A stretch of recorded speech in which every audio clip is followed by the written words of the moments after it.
শহরে ছড়িয়ে ছিটিয়ে রয়েছে মৃতদেহের অংশ। সমাধি ভেঙে মৃতদেহ চুরি।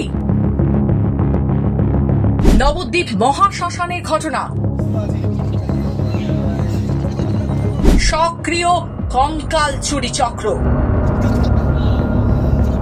ভোরের আলো ফোটার আগেই শহরে ছড়িয়ে পড়ল গা শিউরে ওঠার খবর।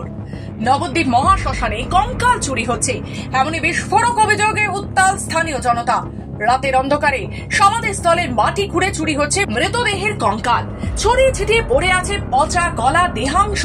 শ্মশানের মতো সংবেদনশীল স্থানে এত বড় চুরি ঘটনা কিভাবে নজর এড়ালো প্রশাসনের? স্থানীয় বাসিন্দাদের অভিযোগ, দীর্ঘদিন ধরে মহান শ্মশানের সমাধি থেকে কঙ্কাল চুরি হচ্ছে। মৃতদেহ পচে গলে অবশিষ্ট হাড়গোড় গাছে বেঁধে শুকিয়ে পাচার করা হচ্ছে রাতের অন্ধকারে। পাশেই বইছে ভাগীরথী নদী, তারই পাশে এই ভয়ালো কর্মকাণ্ড। এই ভয়ঙ্কর ঘটনার খবর ছড়িয়ে পড়তেই তীব্র প্রতিক্রিয়া দেখা দেয় সামাজিক মাধ্যম জুড়ে। ছবি ও ভিডিও ভাইরাল হতে না হতেই নড়ে চড়ে বসে প্রশাসন। পুলিশে অভিযোগ দায়ের হয়েছে এবং ঘটনাস্থলে মোতায়েন করা হয়েছে পুলিশ পিকেট। নবদ্বীপ থানার পক্ষ থেকে ইতিমধ্যে তদন্ত শুরু হয়েছে এবং অভিযুক্তদের শনাক্ত করতে তল্লাশি চালানো হচ্ছে। বিরোধী দল এই ঘটনার জন্য সরাসরি দায় চাপিয়েছে পৌরসভার উপর। তাদের দাবি, নবদ্বীপে মহাশ্মশানে পৌরসভা পরিচালিত, ফলে এমন নৃশংস ঘটনা দীর্ঘদিন ধরে ঘটে চললেও প্রশাসনের অজানা থাকার কথা নয়। পুলিশ জানার পরই ঘটনাস্থলে পৌঁছে দেখে বেশ কয়েকটি সমাধির মাটি গর্ত করে ফেলা হয়েছে আর ছড়িয়ে আছে মানবদেহের পচন ধরা অংশ।